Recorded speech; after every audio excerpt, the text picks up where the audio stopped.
19 जून महाराष्ट्राच्या सामाजिक आणि राजकीय इतिहासातील एक धगधगता दिवस. कारण याच दिवशी जन्म झाला एका अशा संघटनेचा जिने पुढे महाराष्ट्राच्या राजकारणावर अनेक दशकं अधिराज्य गाजवलं. नाव होतं शिवसेना. शिवसेनेच्या वर्धापन दिनानिमित्त जाणून घेऊया काही असे रंजक आणि थरारक किस्से जे कदाचित तुम्ही याआधी कधी ऐकले नसतील. शिवसेनेच्या स्थापनेची ठिणगी पडली ती मार्मिक या व्यंगचित्र साप्ताहिकातून. मुंबईतल्या कंपन्यांमध्ये फक्त अमराठी अधिकाऱ्यांची भरती होत होती. बाळासाहेब त्यांची नावं मार्मिकमध्ये छापत आणि वर मथळा असे, वाचा आणि थंड बसा. पण तरुणांमधला संताप पाहून प्रबोधनकार ठाकरेंनी बाळासाहेबांना सांगितलं, आता मथळा बदल आणि लिही, वाचा आणि उठा. आणि याच 4 शब्दांनी हजारो मराठी तरुणांच्या मेनात स्वाभिमानाची ज्वाला पेटवली.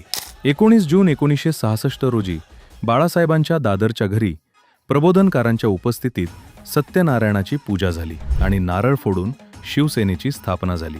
विशेष म्हणजे 30 ऑक्टोबर 1966ला जेव्हा शिवाजी पार्कवर पहिला मेळावा झाला तेव्हा बाळासाहेबांना वाटलं होतं की फार गर्दी होणार नाही, पण मैदान खचाखच भरलं होतं. तो अलोट जनसागर म्हणजेच मराठी माणसाच्या एकजुटीची पहिली डरकाळी होती. शिवसेनेचं डरकारी फोडणाऱ्या वाघाचं चिन्ह बाळासाहेबांनी स्वतःच्या हाताने रेखाटलं होतं.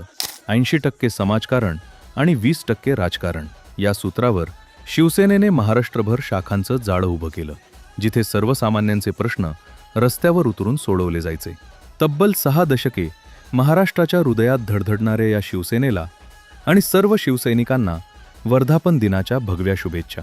हा व्हिडिओ आवडला असेल तर नक्की शेअर करा आणि अशाच राजकारणातील रंजक आणि न ऐकलेल्या गोष्टींसाठी प्युअर राजकारण चॅनलला फॉलो करायला विसरू नका.